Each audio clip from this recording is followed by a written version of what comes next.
You're watching Saving Health, Health and Truth for this time.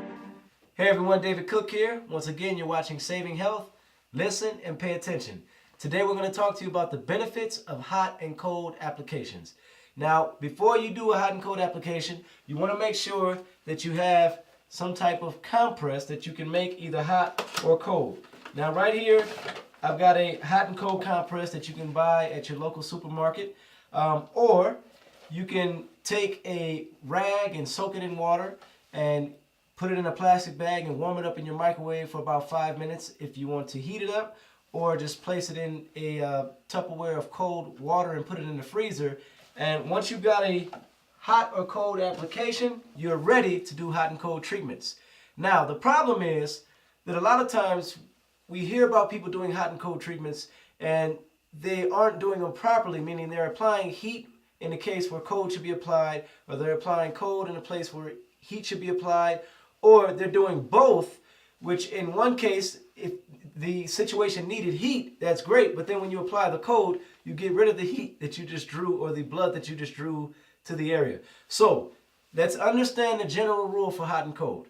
Heat is responsible for drawing the blood to the area, while cold is responsible for flushing the blood away. Heat is responsible for opening the pores, while cold is responsible for closing the pores.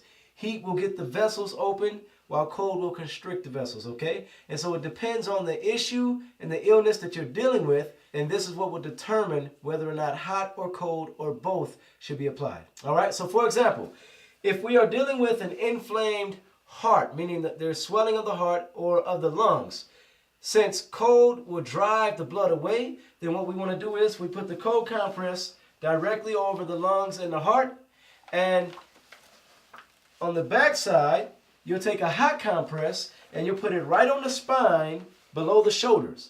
And so what's happening is, while the cold on the chest is flushing the blood away from the heart and from the lungs, which is getting rid of inflammation, the heat here is drawing the blood to the back area, away from the lungs, away from the heart, which is also getting rid of inflammation. And it's just as simple as having a swollen ankle, a sprained ankle. You put ice on the ankle because it flushes the blood away from that area and gets rid of the inflammation. Another example is you have congestion of the head. So you want to put a cold compress here on the head. It doesn't have to be too cold. And then at the back of the neck, right here on the spine area, you would apply heat. So what's happening is the cold is flushing the blood from the head. The heat is drawing the blood away from the head as well. All right, and we've demonstrated to you what we do in the case of tumors on the brain, where we put the feet in hot water and apply cold compresses, typically tofu, because it holds cold the longest on the head. So it's the same concept, drawing the blood from one area to another and flushing the blood from one area to another.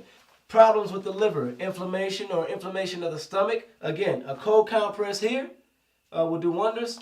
And this time we're going right back to the spine. There's wonders in putting applications on the spine.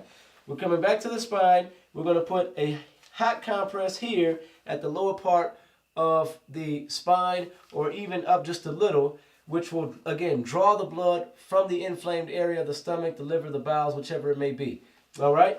And in such simple applications, you can relieve swelling of the heart, inflammation of the head, inflammation of the stomach, inflammation of the chest and of the lungs without taking any medication.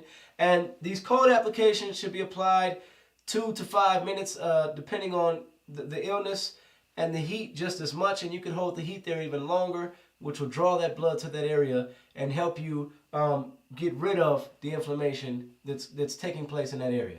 Now, if you heat the compress up, you want to make sure that you put the hot compress between 3 or 4 layers of another towel so that it isn't directly touching the skin. You don't want to burn the individual.